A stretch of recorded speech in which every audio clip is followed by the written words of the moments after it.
mai 2017. Le 26 mai, vers 20h, une patrouille sentinelle a été attaquée et caillassée à Corbeil-Essonnes par 10 jeunes encagoulés. Ils n'ont pas pu être interpellés. Le 29 mai, vers 19h30, place Grenette à Grenoble, des militaires de l'opération Sentinelle ont été pris à partie et agressés par un groupe d'individus. Ils ont subi des outrages et des crachats. Un agresseur en scooter a également percuté la voiture de l'armée 38. Juin 2017. Le 22 juin, à Montpellier, un homme ivre s'approche d'une patrouille de l'opération Sentinelle et invective les militaires.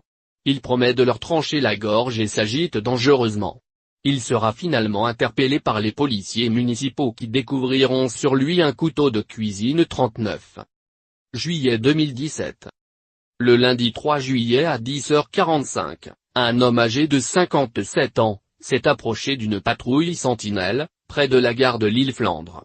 Il a tenté de porter un coup de couteau à l'un des soldats, mais il n'est pas parvenu à le toucher. Le militaire n'a pas été blessé, l'homme maîtrisé par les militaires est placé en garde à vue par la police. Selon la police, il ne s'agit pas d'un acte terroriste mais celui d'un désespéré qui aurait tenté un geste suicidaire 40. Dans la nuit du 3 au 4 juillet, à Montpellier, 2 militaires de l'opération Sentinelle qui n'étaient pas service et habillés en civil, ont été pris pour cible sur le cours Gambetta, en centre-ville. Pris à partie par un groupe d'une quinzaine d'individus, l'un des deux a été roué de coups et atteint de plusieurs coups de couteau à l'abdomen. Pendant que son ami était, lui, menacé d'un autre couteau. L'enquête a conduit à l'interpellation de 8 Albanais. Finalement, 6 d'entre eux ont été déférés devant le parquet. Dans la nuit du 4 au 5 juillet, à Montpellier, des militaires de l'opération Sentinelle procèdent à l'interpellation d'un individu sans domicile fixe suspecté d'en avoir poignardé un autre sans-abri. L'auteur présumé est remis à la police et placé en garde à vue. Dans la soirée du 8 juillet, à Metz, un homme a tenté de se saisir de l'arme d'un militaire de l'opération Sentinelle. La patrouille sécurisait les alentours de la cathédrale de Metz où, au même moment, des milliers de personnes étaient rassemblées dans le cadre d'un festival culturel. L'individu, manifestement ivre, s'est enfui en fendant la foule 44. Le 12 juillet, des militaires de l'opération Sentinelle participent aux côtés des policiers à l'interpellation d'un jeune homme de la cité du village Fleury, à Maubeuge. Il était sorti de chez lui en hurlant et armé d'un pistolet airsoft. À plusieurs reprises, l'individu a tiré sur les portes d'entrée de différents immeubles. Le 26 juillet, dans le quartier de la Gare à Grenoble, une jeune femme rome a pointé une arme de poing sur une patrouille sentinelle. Les soldats l'ont rapidement maîtrisée et interpellée avant de constater que son arme était factice.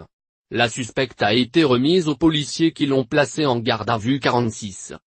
Le 29 juillet, vers 19h, à Louvroil, un individu a été interpellé par les militaires de l'opération Sentinelle dans la galerie marchande de l'hypermarché Auchan.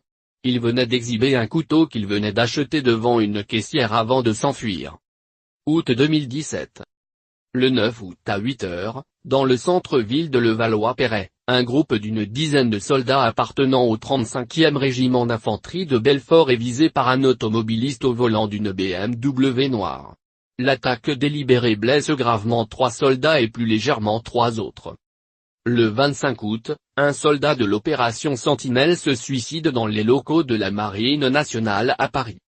Le 28 août peu avant 23h00 à Issoire, un déséquilibré fonce volontairement dans la grille métallique d'une enceinte militaire à l'aide d'un véhicule bélier. La voiture parcourt une dizaine de mètres dans la base militaire, avant que 2 soldats de l'opération Sentinelle mettent en joue le conducteur. Dans la voiture sera retrouvé un fusil de chasse et plusieurs munitions, cependant la piste terroriste est écartée selon le vice-procureur de la République de Clermont-Ferrand.